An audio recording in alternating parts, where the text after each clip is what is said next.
The Comic Club for November 2023, Monica Rambeau Photon, with a 5-issue limited series which ran from 2022 to 2023. Who is Monica Rambeau? Monica Rambeau debuted in The Amazing Spider-Man Annual Issue 16, published in 1982, created by writer Roger Stern and artist John Romita, as a Harbor Patrol officer operating as a cargo ship captain. While trying to stop a dangerous weapon, Rambeau was exposed to extra-dimensional energy and became capable of converting her body to different forms of electromagnetic energy. In physics, electromagnetic radiation, EMR, consists of waves of the electromagnetic EM field, which propagate through space and carry momentum and electromagnetic radiant energy. Types of EMR include radio waves, microwaves, infrared, visible light, ultraviolet, X-rays, and gamma rays, all of which are part of the electromagnetic spectrum. In a vacuum, electromagnetic waves travel at the speed of light. Following her debut, Monica appeared throughout the entirety of Stern's 5-year run on The Avengers as the first African-American heroine, initially seeking to master her new powers, ultimately becoming the team's leader. Her removal from leadership and Roger Stern's firing at not agreeing with the editorial's decision to remove Monica from leadership, which led to industry blackballing, has been previously discussed in the Doctor Strange Comic Cast by Eto. Please see the Each to Their Own Eto or Et Online YouTube channel. After being removed from leadership, Monica made numerous appearances as a reserve member after her departure from active duty. Monica was one of the lead characters in the 2006 Next Wave series, the 2009 Marvel Divas limited series, the 2013 Mighty Avengers comic, and the 2015 Ultimates team. During the 2009 Marvel Diva series, Monica has a short relationship with Brother Voodoo, and during the 2015 Ultimates comic, she dates somebody else, I believe, called Blue Marvel. 2 one-shot titles starring Monica called Captain Marvel in 1989 and 1994, both written by Dwayne McDuffie, followed. Dwayne not only holds the honor of being the first black person to write a story featuring Monica, Dwayne is renowned for co-founding Milestone Media, a company owned by African Americans, and co-creating iconic characters including Icon, Rocket, Static, and Hardware. Rocket, by the way, not to be confused with Rocket Raccoon. Completely different character, completely different continuity. Dwayne also worked as a writer and producer on cartoons Static Shock, Justice League Unlimited, and was series developer as well as those other roles for Ben 10 Alien Force. McDuffie died during the production of sequel series Ben 10 Ultimate Alien, and the series finale was dedicated to him. Monica has light-based powers, being able to see across the full spectrum of light, is able to make energy blasts of varying types, and is able to turn into light energy, allowing her to traverse the vacuum of space and pass through objects. In this comic, Monica goes by the superhero name Photon. That wasn't a choice made by Dr. Eve Ewing, the writer. What Eve did advocate for was getting Monica Rambeau's name in the title of the book. Eve's reason for doing this was because she sees the treatment of Monica's superhero name changes as Captain Marvel from 1982, given to her by the in-comic media, Photon from 1996, Pulsar from 2005, Spectrum from 2013, and Photon again in 2023, as mirroring people's IRL treatment about how black female characters and creatives have been treated, and Eve chose to treat that as a subtext for the series. There's a couple more aliases during that time, but I've covered the big ones. The rumor is that the main reason Monica was given the mantle Captain Marvel initially was as a placeholder so DC wouldn't have solid grounds to contend rights to the character name for their Shazam hero. Marvel, the original male Captain Marvel at Marvel Comics, died earlier in 1982, and Carol Danvers was just changing their superhero name from Ms. Marvel to Binary after waking up from a coma they'd been put in by the mutant Rogue after having their powers supercharged. Monica has been around a long time as a legacy character and is incredibly powerful, but has never really been a storyline or the central focal point of a story. When Eve first asked her editor, Annalise Bisa, what Eve's parameters were when writing, she was told 1, make sure to talk about her origin so that's clear, and 2, no teams because Monica is always portrayed as part of a team. Otherwise, do whatever you want. Monica did not appear in any external media. We're talking cartoons, games, or movies until 2015 as a playable character in Marvel Future Fight. Since then, they have appeared in Marvel Snap and have appeared in 3 MCU projects portrayed by Teyona Paris as the adult version and Akira Akbar as the child version. As a loose note, a photon is a particle of light. Dr. Eve L. Ewing, the author of this run, is a former Harvard graduate and former middle school teacher who is currently a full-time associate professor for the Department of Race, Diaspora, and Indigeneity in the University of Chicago's Division of the Social Sciences. She co-created and runs the Emerging Poets Incubator and Chicago Poetry Block Party, a poetry festival designed to make poetry accessible to everybody by hosting it in a local Chicago neighborhood. In addition to an array of live entertainment, there is a collection of community resources, including access to voter registration and tax preparation for low-income families. In 2018, she released a book called Ghosts in the Schoolyard, examining the demise of public schools in Chicago's Bronzeville district after the demolition of public housing, and analyzes community efforts to keep the schools open. Eve has released 3 other books in an array of different genres, from non-fiction to fiction to children's lit. Eve has worn many hats, from poet to podcaster, journalist to professor, and also comic writer. When Eve first started writing for Marvel in 2018, she was only the 5th black woman who had ever written for Marvel in its 8 decades. The first 2 black female writers for Marvel, Nyla Magruder for Marvel's September Infinite comic, and Roseanne Gay on The World of Wakanda, were only first published 2 years prior in 2016. In addition to the Monica Rambeau Photon miniseries, Eve Ewing has also written for the 2018 run of Ironheart with Luciano Vecchio on art, a name you'll recognize from the Iceman Comic Club, the Ms. Marvel team-up series Champions, and in 2023 she became the first black female author of the main Black Panther series. In 2024, Eve Ewing would start writing The Exceptional X-Men, a new X-Men post-Krakoa comic starring Kitty Pryde, Emma Frost, and a new generation of mutant kind. Eve's mum bought Eve her first comic at 5 years old. She was the kind of kid in class who would have her comics confiscated by the teacher, something she never wanted to then do to somebody else when she became a teacher. Eve reckons if you love something... Eve's comic reading list in early 2023 includes Image's Do a Powerbomb, a comic wrestling competition comic, Image's Saga, Chip Zdarsky's Public Domain, Cody Ziegler's Spider-Punk, and she was stoked to check out his Miles Morales run, and had plans to read John Jennings' Silver Surfer Ghostlight and the 2022 Moon Girl and Devil Dinosaur by Jordan Ifwaker. Unlike Charles Soule, who eventually left his lawyer profession to become a full-time comic writer, Eve Ewing has no plans to migrate away from her full-time job in the education sector, despite loving comic writing. The full-time job gives her the security she needs to be able to say yes or no to the comic project she's offered. There's been times where she's been given offers by Marvel or other comic publishers to do certain series, and she's able to see that they're putting her in a box of the type of stories that she wants to tell, and you just need somebody to fix this for you, and she's not the right person, or to write for an unsalvageable character, or story ideas that are boring, sexist, or racist, and she likes having the privilege to say no thanks in those instances. Because as a writer, it's easy to say yes to things from a scarcity mentality of, what if I don't get another shot? But the reality is, it's probably not a fluke. They'll come to you because you have talent, and somebody else will see that talent too. There'll be another opportunity train that arrives at your station if you let that one go. While Eve has occasionally pitched an idea, mostly she's had editors approach her and go, what do you think about this? Eve won't take a story unless she has something to say about this, or with them, she'll do a bunch of research. While she's doing that research, she'll ask herself, what is the question that, as a fan, I want answered? And if she doesn't have a good answer for that, or an interesting question, she will pass.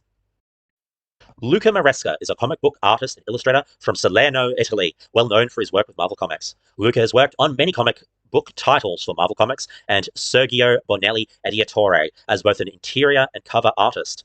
He started working for Sergio Bonelli Editore on a series of miniseries titles in 2011 to present day. In 2020, he started working for Marvel Comics, working on Marvel's Spider-Man, The Black Cat Strikes. He has since started working on Phoenix Song Echo, a 2021 to 2022 series, did the in-book art on a third of the issues in the Rainbow Rowell She-Hulk 22 comic run, very good by the way, and worked on art for some of the Children of the Vault X issues.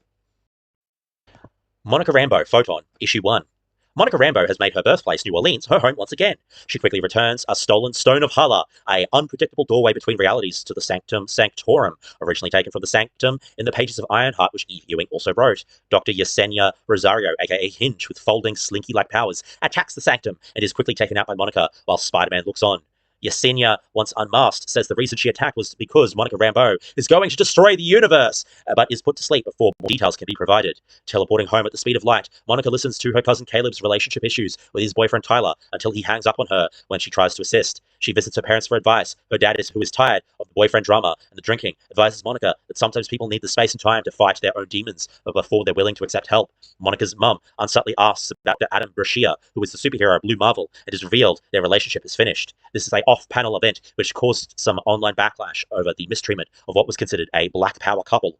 Monica reveals having some burnout, giving herself to others constantly, and a little unsure of her own self-identity. The issue ends with Monica flying into space, just wanting a little mental space to think.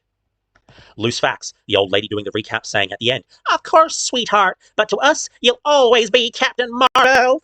That was the message Eve Ewing wanted to say on behalf of black comic readers in the second half of the 20th century. She may no longer have that title, but to the community, she is important.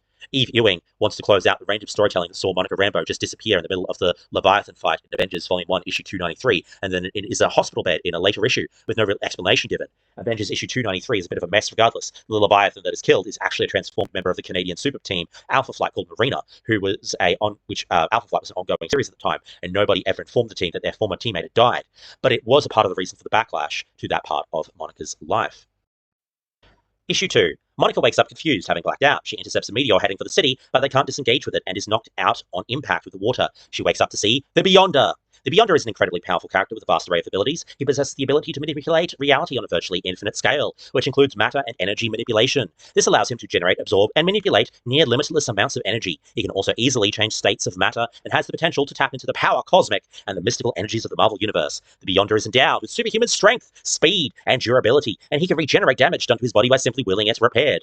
He also has the ability to teleport himself and others across the vast multiverse. Additionally, he has vast psionic abilities, which enable him to scan the minds of the entire world, neutralize psychic probes from powerful telepaths, and erase memories of himself from every human being on the planet. His cognitive capacity is such that he can assimilate knowledge from the entire multiverse. On multiple occasions, he has pitted heroes and villains across Marvel's comic lines in fights on battle worlds, usually captured in comic book events called Secret Wars.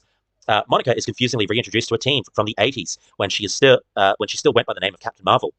The lineup consists of She-Hulk, Steve Rogers, Captain America, Thor, Dane Whitman, aka the Black Knight, and the insert your favorite expletive here, Dr. Druid.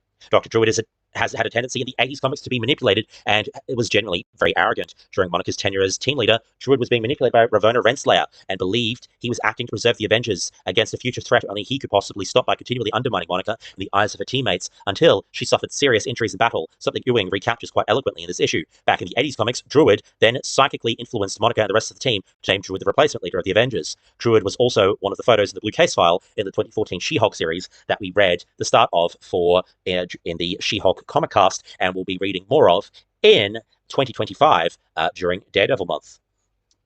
Back to this issue, Monica has a chat with the Beyonder, who was attracted to her energy. She delivers a monologue about him that is obviously projecting stuff about herself, and then works out that the Stone of Hala was probably opening a portal between worlds, similar to the ones that gave Monica her powers. Druid, while belittling her, reveals that in this world, Monica's parents died at a young age. Monica says he's lying when taking them to where her parents would be. Her husband in this world, Jericho Drum, is revealed. In the comics, Jericho is also known as Brother Voodoo, a heroic practitioner of voodoo that at one point was the Sorcerer Supreme. As a note, the Dark Force is the name given to a negative energy that is a counterpart to the Light Force, drawn from a dimension nicknamed the Dark Force dimension. Some mutants can tap into this energy naturally, while normal humans may learn to call upon it magically or even technologically, such as Smuggler. Like other negative energies, Dark Force is easy to learn, but hard to control. Dark Force have a bewildering variety of effects, and its users can control different aspects of it, so some time passed before it became apparent that all of these phenomena had a single source. FYI, the Dark Force has appeared in the MCU in the likes of Wonder Vision, Agatha All Along, and Doctor Strange and the Multiverse of Madness. Issue 3. Everyone from the end of the previous issue has tea.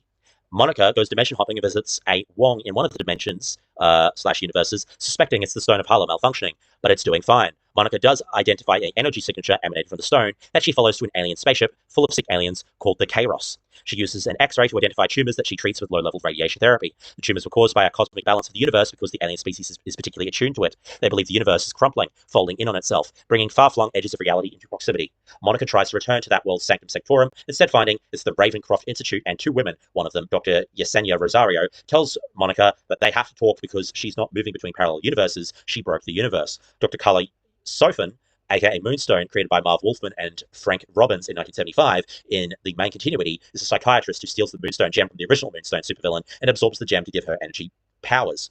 The gem also grants her superhuman strength, stamina, speed, and reflexes, as well as the enhanced healing in the 2009 Dark Avengers comic. Moonstone impersonated Ms. Marvel for multiple issues. Moonstone is a recurring adversary of Monica's. Issue 4. Hinge and Moonstone confront Monica, believing her to be the cause of the reality fractures, which Monica denies. Monica escapes with the Hala Stone, a relic she thought would resolve the problem. When she returns to the Kairos, they confirmed that she is indeed the cause for reality breaking. The dejected Monica, finally accepting that her fractured mental state might have something to do with the problem, called on someone whose whole deal is knowing what you want and getting it. The emotion-manipulating Prince of Desire, Star Fox. Star Fox, aka Eros, is a fictional character appearing in American comic books published by Marvel Comics. He first appeared in the Invincible Iron Man issue 55 in February 1973, created by Jim Starlin. Star Fox is a member of the race called the Eternals, and his brother is Thanos. Star Fox typically leads a hedonistic life of adventure, preferring to wander space in search of romance and adventure. Star Fox's abilities include superhuman strength, agility and durability, flight, and the psychic control over the emotions of others. The Star Fox character has appeared in the MCU as played by Harry Styles in the post-credit scene of the Eternals movie. Yes, that Harry Styles from the former band One Direction. Issue 5. The Beyonder, Star Fox, and Monica determine the universe might end because Monica has a deep-seated spiritual desire going unmet. Monica dives into her subconscious with Star Fox listening in. Star Fox points out all her immediate desires feature other people. Digging deeper to see what she wants for herself, she realizes she wants to know with utmost certainty that she's doing okay. Doesn't have to prove a thing, that she's a woman of near limitless power, but can't do or control everything. Monica decides to channel her feelings more than her brain while using her powers and stops the universe ending. The issue ending with Monica and her cousin Caleb, now a dysfunctional adult, again making plans to chat. They also tweak Monica's origin in this issue, implying that the original explosion that exposed her to extra-dimensional energy was just a catalyst for her using pre-existing powers. The unsaid word that is heavily implied here that she might be is mutants. According to Eve, this clarification of Monica's origin was a note from editorial of something to be included. Interesting. Also, as a note, so the importance of them writing in the word consent while Star Fox is talking. In the early 2000s She-Hulk comics, Star Fox was put on trial for sexual assault, accused of using his powers to seduce a happily married woman, with She-Hulk tasked as his legal representative. During the trial, it was also suspected he had in the past used his powers of She-Hulk in order to sleep with her. Though all charges were later dismissed, it did come to light that he used his powers to jumpstart She-Hulk having a relationship with Jonah Jameson's son, and occasionally a man-wolf with lycanthropic abilities originating from a large ruby gem. This is the end of the Monica Rambeau Comic Club.